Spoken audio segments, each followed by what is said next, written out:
I've been mining for Bitcoin at my house for 2 years now, and in this video I'm going to break down with you how much I've made, what equipment I'm using, and whether or not it was all worth it. Let's jump right in. My name is Hartley and welcome back to the channel. When it comes to Bitcoin mining, there are 4 major factors that you need to consider and that I have had to contend with in my battle to mine for Bitcoin. The first one is getting good equipment at a good or reasonable or basically just low cost. That is a major key here, and it's going to be one of the largest factors when it comes to the success of your operation. Number 2 is your electricity rate. Number 3 is mining difficulty. This is something that you don't really have a whole lot of control over. And it's basically as more miners come online, there's more people competing for the same amount of Bitcoin and it gets more difficult. We're going to talk about that in just one more second. And then the last factor here is obviously since we're mining for Bitcoin, the price of Bitcoin makes a huge factor in how profitable we are. So I'm going to dive in to all these different factors and show you exactly how much money I've made in the last 2 years of mining for Bitcoin. But the first thing we are going to do is take a look at my current setup. I'm going to show you what equipment I am running, how it is set up, what it looks like. Here we go. Okay, so the first miner that I have here is called an S19J Pro 100 terahash Bitmain miner, and it is this bad boy right here. It's running right now, and it's basically running 24/7. It has got fans on the back side right here. It also has fans on the front side right here, and it has 3 large computer boards on the inside that are basically consistently performing calculations to try and mine for Bitcoin. Now, to run this machine, I actually have it set up on a 220 volt power outlet, and I have a cold air intake in the top corner here of my garage, and I have a hot air exhaust on the door right here for the garage. And so I've got an entire airflow system set up where cold air comes in, it goes through the Bitcoin miner, it comes out the other side, and then it gets exhausted from the garage. And I also have high power set up for the miner. Now, the second miner that I have here is actually just a high powered computer with 2 very strong graphics cards in it. They are 3080 Ti graphics cards. It is these pieces right here that are mining for the cryptocurrency, and then they are plugged in to basically an open frame computer. So this entire setup here is just a very strong and very powerful computer that originally was used for crypto mining, and now it is more so used for design and software and modeling, because I have a bit of a 3D printing business running as well. Okay, so now that you've seen the equipment I'm running, let's start talking about cost. When it comes to the S19J Pro miner that was running in my garage, I paid a little over $13,000 for it, and I had to pay a couple $100 in extra hookups and power cables and sensors, and it brought my total to about $13,572. When it comes to that high-powered computer in my basement, the home-built miner, the 2 graphics cards cost just over $2,100 each, and then I had the rest of the computer board here, and the total was just under $6,000. Now, a couple of things to keep in mind. The home-built miner does not run 24/7. It ran for the first few months, probably the first basically year, and then I haven't ran it as much since because it is in my house and I am using it for work on a regular basis.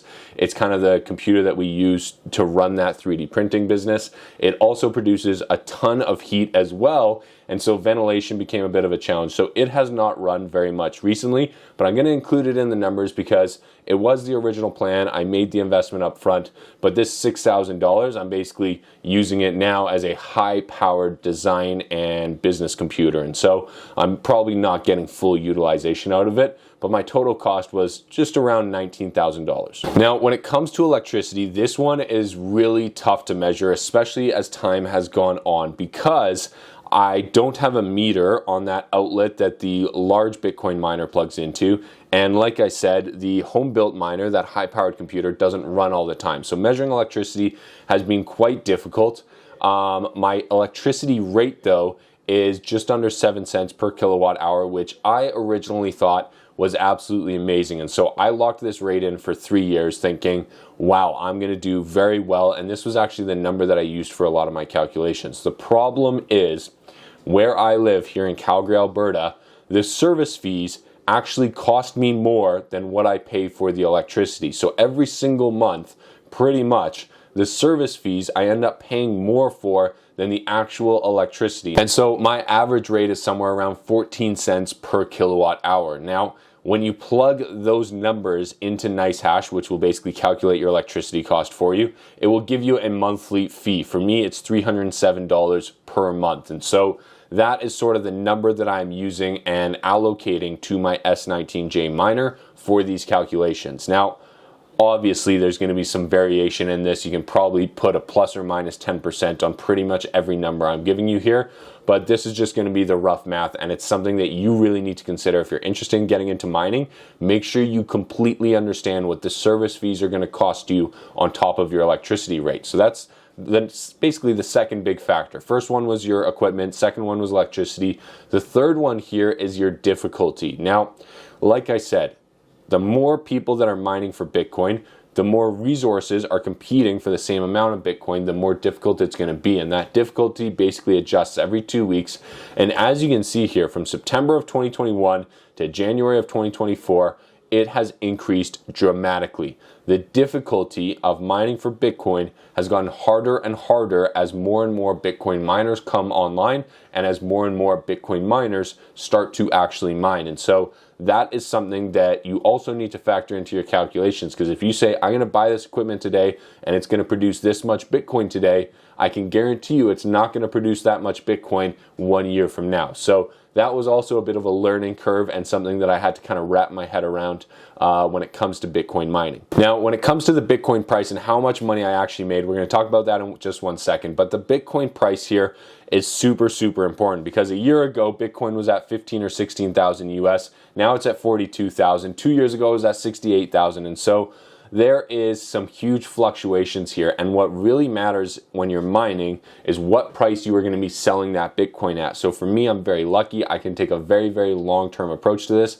I don't need to sell my mined Bitcoin to operate. I don't need to sell my mined Bitcoin for any reason.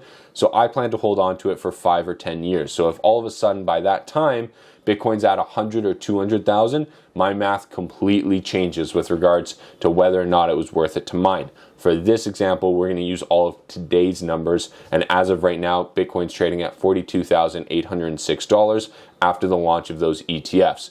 Now, in total, my operation has mined about 27% of a Bitcoin, or 0.27 Bitcoin, and as of right now, when I did the math here, it's around $15,560, kind of plus or minus $5, depending on when you take the screenshot. Now, right now, I'm holding all of that Bitcoin basically where it is being mined. But for my actual own personal Bitcoin and the Bitcoin that I am accumulating over time and the coins that I want to buy and trade and invest in, I am holding all of that on Coinbase. Now, Coinbase is the sponsor of this video, but I've personally had an account on Coinbase since back in 2016. And just recently, they made a bunch of updates to the platform that makes it easier than ever for Canadians to get started. Coinbase has the best selection of different coins to choose from. They also have a mobile application that is extremely user-friendly, and you can e-transfer your money on or off the platform. Coinbase is a publicly traded company with some of the best security in the industry. So if you're interested in getting started,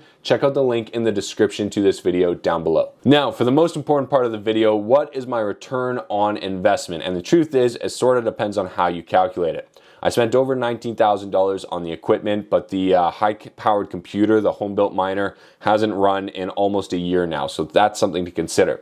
I've mined about 27% of a Bitcoin. The current price of a Bitcoin is over $57,000, which means I'm at about $15,550 Canadian worth of Bitcoin. Now, when it comes to electricity costs, this is just ridiculously hard to calculate because I don't have all the numbers, but when you multiply the cost to run my miner in my garage, you multiply it by 24, comes out to $7,377. And when you take the Bitcoin minus the electricity, it means I've generated $8,175 in profit, or about 42%.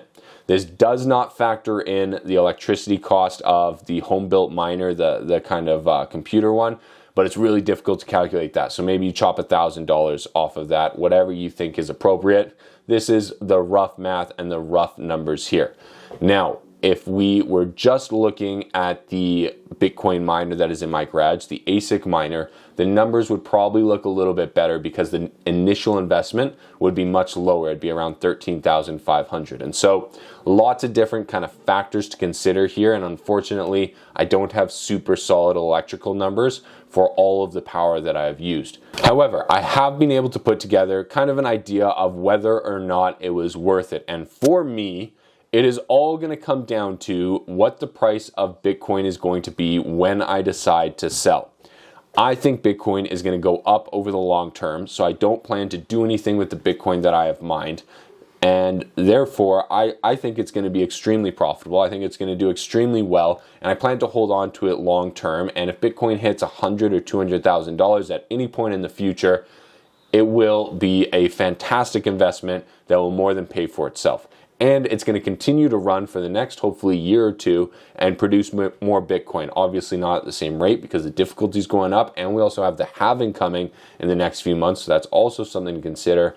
But for me, it was probably worth it. Was it an amazing investment? No, definitely not. Definitely not the best investment of the year, not even the best investment in the last little while, but it was a good investment. It was super interesting, and I've been able to make content about it, so that's been nice. However, the noise and the heat have been a hassle. It has been a problem. My garage has basically had this machine running in it all the time, and so it kind of makes the garage a little bit less useful, and I have to pay for the fans and everything as well. So that is something to also consider in here, is I probably have some electrical usage for the fans that are pushing the air through the garage. So my ROI is probably a little bit lower than what I just showed you. Now, what has been really nice about the entire experience is that it takes very little work and very little maintenance. I have not done a whole lot of work since I set up the machine and set up the airflow for it. It's pretty much hands off. You let it run 24/7, 365, and as long as it doesn't break down, you don't really have to touch it. And it's super, super hands off, which also means you don't have a lot of control. You can't really tweak it and make it more efficient and do a lot of things unless you're really technical and you wanna kind of over ramp it. For me, I just want it to run consistently and reliably, so I don't touch any of that. And so, like, after I set it up, I almost haven't touched it. I blew it out with air once, probably at the 1 year mark. But other than that, I haven't really done anything with it, and it has been a fun experience. It's been kind of cool to show my friends and talk about it and see the Bitcoin stack up over time and watch the value grow.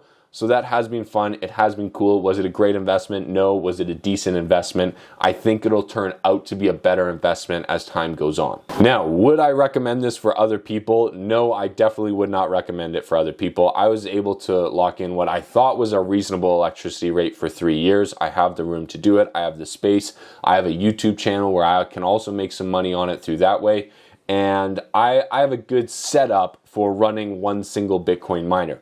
I do not want to buy another Bitcoin miner, though, I will tell you that. I would not recommend my friends to buy a Bitcoin miner, and I would recommend them to just buy and hold Bitcoin because you'll probably do better with less risk when you kind of compare the two over time. So that's what I would recommend. If you do want to see me setting up the Bitcoin miner and my 6-month and 1 year updates, though, I do have those videos on my YouTube channel, so definitely check it out. And leave a comment down below. Let me know what you think. Check out Coinbase with the link in the description. Phenomenal platform. They do an amazing job. Tons of great selections. They're made for Canadians. I'm holding all of my altcoins on there right now. I've made a couple videos about it. Definitely check out those as well. I highly recommend it, and we'll see you in the next video. Good luck trading. Good luck investing, and we'll talk to you soon.